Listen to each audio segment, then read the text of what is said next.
kwamba tunakutana leo mahali hapa kwa mara ya 4. Mara ya kwanza tulipokutana, wenzetu kutoka Secretariat na bodi tulikuwa tumekaa na kuweka vizuri kwamba angalau tuwe na maadhimisho ya siku ya watetezi wa haki za binadamu. Tulikuwa tumejaa vizuri, lakini tulikuwa hatuna mabara huko nyuma, kwa sababu tulikuwa tumeamua kukua na kuboresha haya maadhimisho. Basi mwaka unaofuata tukaanza na mabanda huko nyuma. Kwa hiyo tunashukuru sana. Haya ni maadhimisho ya 4, lakini kwa upande wa maonyesho ni maadhimisho ya 3. Kila mwaka tunafanya mara moja. Tunafanya hivi kwa sababu Waswahili wana usemi mrahisi sana, wanasema haki na raha jipe mwenyewe. Mheshimiwa mgeni rasmi, sio kwamba tumekaa hapa kujipa raha. Kama utakavyokuwa pamoja na sisi, nikiamini hivyo, ukasikiliza mada mbalimbali au watu mbalimbali watakavyochangia kuhusiana na maadhimisho ya siku ya haki za siku ya watetezi wa haki za binadamu, watetezi wa haki za binadamu, utaona kuna mambo mengi ndani yake ambayo kwa kweli hatujipi raha, bali tunatakiwa kujikumbusha wenyewe na kuonyesha kwamba tuna siku ambayo angalau tunaadhimisha kwamba hii ni siku yetu. Kwa hiyo raha tunajipa wenyewe kwa kuadhimisha siku yetu ya watetezi wa haki za binadamu. Tunafanya hivyo kwa sababu kama unavyoangalia theme ya mwaka huu inahusisha mahusiano yetu hasa ya civil society pamoja na kufanya kazi na serikali na mihimili mingine katika nchi yetu. Tunafanya hivi na tumekuja na theme hiyo kwa mwaka huu kwa sababu mara zote tumekuwa tukiliona hilo sisi kama asasi za kiraia na watetezi wa haki za binadamu kwamba kidole kimoja hakivunji chawa, na hakuna taasisi moja inaweza ikasimama ikasema kwamba inaweza ikalinda haki au ikatetea haki. Kutetea haki kunahitaji collective efforts, kunahitaji nguvu ya pamoja, na tukitaka kuhakikisha kwamba katika nchi hii haki inasimama na misingi ya haki inatetewa, hatuwezi tukasema kwamba jukumu hili ni la taasisi moja au ni la kikundi fulani au ni la chama fulani au ni la dini fulani. Hatuwezi. Tukifanya hivyo tutakuwa tunasababisha matatizo na kuingia kwenye vurugu. Sisi tunaona haki ni kitu ambacho kinatakiwa kipiganiwe kwa umoja wetu, iwe ni vikundi vya dini, iwe ni serikali na mihimili yake mingine yote, iwe ni vikundi vya aina mbalimbali, hata vya ujasiriamali. Kwa pamoja tukiungana, tunaweza tukahakikisha kwamba haki inasimama. Haki isiposimama, ndipo pale kunapokuwa na shida na amani inatoweka na hakuna kinachoweza kufanyika. Kwa hiyo sisi tunashukuru sana Mheshimiwa mgeni rasmi kuja kwako hapa kumwakilisha makamu wa rais.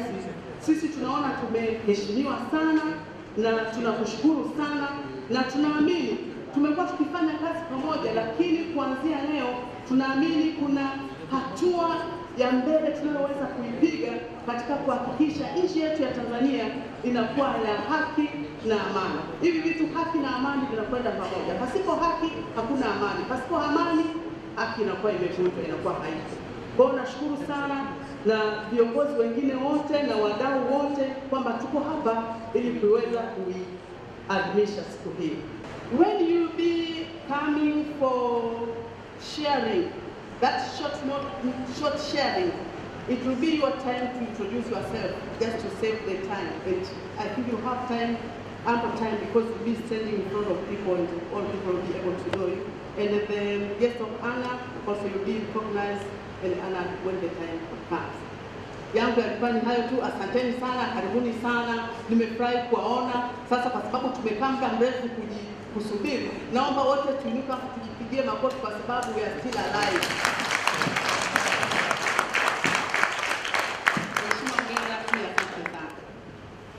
Asante mwenyekiti wa bodi. Mheshimiwa mabibi na mabwana, it's time now to hear from none other than our National Coordinator for Human Rights Defenders, Onesimo Ole Ngulumwa. When the board chair was introducing the team here, the team is under the leadership of Onesimo. Some people say the speed of the leader is the speed of the team. So, Onesimo, the floor is yours. Dear guest of honor, Minister of Constitutional and Legal Affairs, Professor Palamagamba John Kabudi, who represents guest of honor, Honorable Samia Suluhu, Vice President of Tanzania, Board Chairperson of Tanzania Human Rights Defenders Coalition, Martina Kabisama, EU Ambassador, UN Coordinator, Chairperson, Commission for Human Rights and Good Governance, Director, Frontline Defenders, Director, Defenders, Permanent Secretary, Minister of Constitution and Legal Affairs, Representative, the Office of IDP, Ambassadors, distinguished government officials, development partner, delegate from embassies, our guests from regional and international organizations, members of the Tanzania Human Rights Defenders Coalition, National Coalition of Human Rights Defenders from invited countries, and other representatives, including board members and invited guests. Good morning. I have pleasure of welcoming you all to this commemoration of the remarkable day for human rights defenders in Tanzania. I feel very privileged and happy to commemorate this day with all of you here today. Thanks a lot for your kind response, and you are warmly welcome. Honorable guests of honor and dear participants, the main interest of the Tanzania Human Rights Defenders Coalition is to inter alia work towards enhancing security and the protection of human rights defenders in the United Republic of Tanzania. It also intends to strengthen regional and international intervention to protect and promote human rights and the responsibilities of human rights defenders in the country. The ultimate result of all this, as this coalition visualizes, is to contribute towards creation of safer working environment for human rights defenders in the country. The coalition has been and will be working closely with different stakeholders, including government, local, regional, and international human rights defenders, organizations, and coalitions, individual human rights defenders, development partners, United Nations, duty bearers, and other relevant stakeholders, including defenders within the country here in Tanzania. The Tanzania Human Rights Defenders Coalition unites CSOs in the country, and among other initiatives is to empower human rights defenders and create strong ties and collaboration among ourselves in promoting and defending human rights in the country. On this day, the coalition gives local CSOs platforms with international development partners, government, donors, prospective donors, UN agents, regional and international organizations to interact and see the possibility of forming strong working relationships. This annual and special gathering brings together about 150 human rights defenders from across the country. Apart from government officials, media practitioners, development partners, and other international and regional stakeholders in the human rights regime. This special day is celebrated in every 28th April as a way of commemorating the UN establishment of special mandate for human rights defenders. It is worth noting that through celebrated on the 28th, though celebrated on the 28th, the actual HRC day is 26 April, thus commemoration of the UN establishment of human rights defenders special mandate. Human Rights Defenders Day is an avenue for interaction, as I said earlier, among human rights defenders and other working and development partners as part of advocacy activities by the coalition aiming to call upon recognition and protection of human rights defenders in this country. You all remember that 4 years ago, the word human rights defenders was not known among even human rights defenders themselves. So by doing this kind of gathering, we actually also not only creating a space for human rights defenders, but also making recognition of what we call human rights defenders, and changing the name from calling them human rights activists and calling them human rights defenders. In Swahili we call them, instead of calling them wanaharakati, you need now to call them watetezi wa haki za binadamu. That is a proper way to name them, because wanaharakati has so many meanings, it has been loosely even negative by some of us. Apart from experience sharing, this special day provides an opportunity for human rights defenders from across the country to exhibit their day-to-day activity, which provide a room for sharing material, information, and skill in the work of human rights field. As you can see how they display their activities. We also aim at improving networking and experience sharing among human rights defenders. Human rights exhibition, for instance, show the work of human rights defenders among themselves and other people from outside the human rights field. It also provides an avenue for discussion, providing platform to discuss challenges and affecting human rights defenders, civic space in Tanzania, and many other things. As you know, we have started 4 days ago, doing a lot of side meetings and trainings relevant to the theme of the day, which you all know that the theme of the day is forging relations between human rights defenders, CSOs, and the government. So all the trainings were tailored in ensuring or building the capacity of human rights defenders and civil society on how they can effectively engage with the government. This has been our aim, as we all know that human rights defenders, or civil society, and the government, they all need each other. They all complement each other. Civil society or human rights defenders cannot do what they do without the government. At some time, the government cannot do what they do without getting a sort of relationship or the ties with civil society. So we all agree that we have that mutual relationship. That's why this year we want to capitalize on that and see it becoming in the future days. Take into consideration, we have a new government that implements some of the key issues that were all the time being advocated by civil society and human rights defenders in the country, such as corruption, good governance, and other things. It's always known that as we are commemorating this day, we are talking about the situation of human rights defenders, which is a challenge all over the world. Honorable guests of honor and dear participants, from across the world, the situation of human rights defenders is astonishing. For what we do for human rights, at the end of the day, we are paid back with what we don't expect. So many of us have been sometimes arbitrarily arrested. Some of us have been branded as people working with opposition parties, troublemakers, and whatever kind of name, even being named as non-natives. This has been the situation over the country. Some of us all over the world have even lost their life because of human rights work. This is the situation that led the UN to come up with a declaration of human rights defenders and also establishing a special mandate, which is also a very important issue even at regional level, where we have even at the African level the special mandate for human rights defenders. We have a full-time commissioner working for human rights defenders in Africa under the African Commission on Human and People's Rights. So this recognition of human rights defenders is something that has started at UN level, dropping down at regional level, and now at national level, where the Tanzania Human Rights Defenders Coalition is taking that task at national level. Honorable guests of honor and distinguished participants, as you can see the themes of the day, CSOs are determined to forging harmonious working relationship with the government. As a human rights defenders, we acknowledge the role our government plays in promoting the right of human rights defenders. It is therefore very imperative that CSOs working on human rights liaise with the government to improve working relationship. As stated earlier, will be a separate session on these activities today afternoon on see how civil society and government can discuss how can we create a certain working group between civil society and the government. You all know that when the new government came in, Honorable guest of honor, the president met with all the stakeholders, and I think accepted civil society.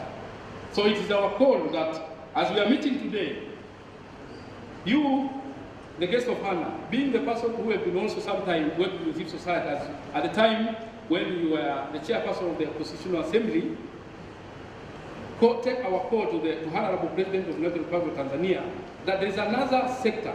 In our countries, we have many sectors: the public sector, private sector, and civic sector.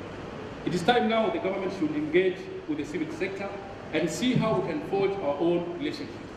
We assure you, if you are given this opportunity to interact with our new leadership, we can always take forward things that were seen as difficult to be taken together between civil society and the government. We humbly request you to forward our request to the President to meet with a group of civil society and human rights defenders for the purpose of improving our role and relations.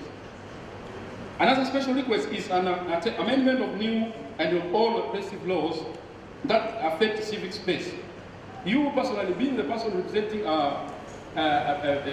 Vice President, as also a Minister of Constitutional and Legal Affairs, you all know that we have so many draconian laws and also still have so many laws coming in, adding to what we already have in place. It's our call that we can, if possible, we can find a working group between civil society and the government and see how we can create and establish a legal reform of all these draconian laws that we have in the country that implicate the work of civil society in civic space in the country. As a former chairperson of the Constitutional Assembly, being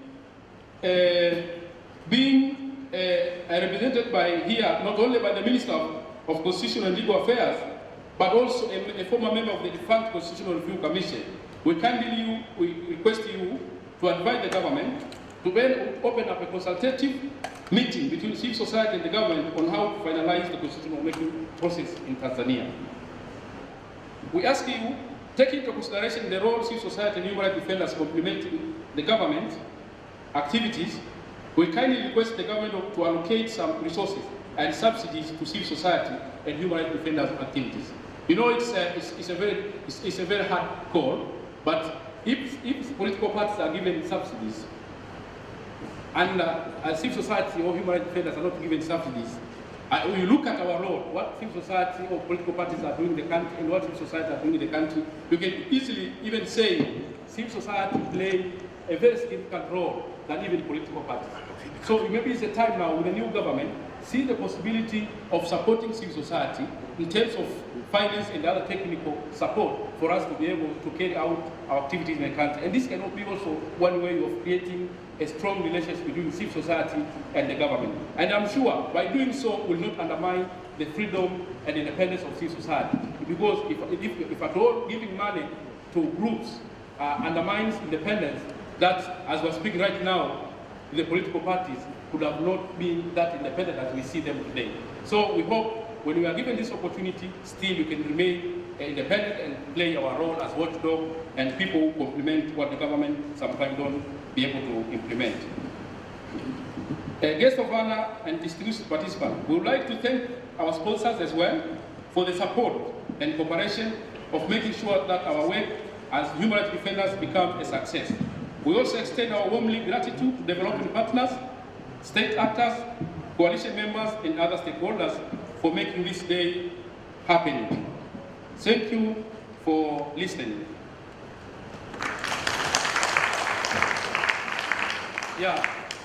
Napenda kutumia fursa hii kuambia kwamba siku yetu ya leo tunaadhimisha maadhimisho yetu haya ya 4 ya siku ya utetezi wa haki za binadamu Tanzania, tukiwa na ajenda moja kuu ya kuhakikisha tunaboresha mahusiano yetu na serikali, kuboresha mahusiano kati ya asasi za kiraia, watetezi wa haki za binadamu na serikali. Tunatambua kabisa kwamba tunapokuwa tunaadhimisha siku yetu hii ya watetezi, malengo makubwa ni kujenga mahusiano baina yetu sisi kama watetezi, lakini kujenga mahusiano na watu wengine ambao ni wadau wetu, kama watu ambao ni wahisani, watu kutoka upande wa serikali na wadau wengine katika nafasi ya Umoja wa Mataifa na mashirika mengine kutoka nje na ndani ya nchi. Ndio lengo kuu la kukutana hapa. Lakini pia tunapokutana tunapata fursa ya kuonyesha nini tunafanya kama watetezi wa haki za binadamu. Tumefanya mambo mengi sana, Mheshimiwa mgeni rasmi, wewe ni shahidi, kwa sababu ulikuwa katika nafasi, ulikuwa pia mwanzilishi wa asasi za kiraia katika taifa letu. Asasi za kiraia zimekuwa zikifanya mambo mengi sana, lakini nafasi ya asasi za kiraia imekuwa itambuliki. Mchango wa asasi za kiraia katika taifa hili umekuwa utambuliki katika nafasi zote za kijamii na kiuchumi. Asasi za kiraia zinatoa ajira nyingi, zinaleta fedha za kigeni, zinachangia kodi, lakini kwa namna moja au nyingine uwepo wa asasi za kiraia umekuwa upate utambuzi na ushirikiano wa kutosha, na ndio maana tukaweka ajenda yetu ya maadhimisho ya mwaka huu iwe ni kuweka mikakati ya kuboresha mahusiano kati ya asasi za kiraia na serikali, ili wao waweze kuona umuhimu wetu na sisi tuweze kuona umuhimu wa serikali. Sisi tunafanya mambo ambayo mwisho wa siku mtekelezaji ni serikali. Kwa hivyo vyote vile asasi za kiraia tunawahitaji serikali, na wao kama serikali wanatuhitaji. Ni watu ambao tunapaswa siku zote kufanya kazi kwa pamoja, na ndio maana toka tumeanza maadhimisho yetu siku 3 zilizopita, mafunzo au ajenda nyingi tulikuwa tunajadili ni kwa namna gani tunaweza sasa kuweka mazingira mazuri ya sisi kufanya kazi pamoja na serikali, kuondoa zile changamoto ambazo zilikuwa zinatutenganisha. Wakati mwingine tulikuwa tukiogopana bila sababu za msingi, lakini tukipata fursa za kukaa pamoja na kila mmoja akatambua majukumu ya mwenzake, tunaamini kabisa tunaweza tukajenga taifa ambalo lina makundi yote yanayotambuliwa na lina makundi yote ambayo yanaweza kutoa mchango katika maendeleo ya taifa. Asasi za kiraia mnajua kabisa zipo ambazo zinafanya maendeleo, zinajenga shule, zinajenga hospitali na vitu kama hivyo. Asasi za kiraia zipo ambazo zinatoa elimu kwa jamii, zinatetea haki za makundi mbalimbali, ambayo hayo yote ni majukumu ya serikali. Kwa hiyo kuna umuhimu wa pamoja wa kuona kwamba asasi za kiraia zisibezwe, bali zijengewe mazingira mazuri ya kufanya kazi kwa kushirikiana na serikali, na pale tunapokosea tutumie taratibu nzuri za kisheria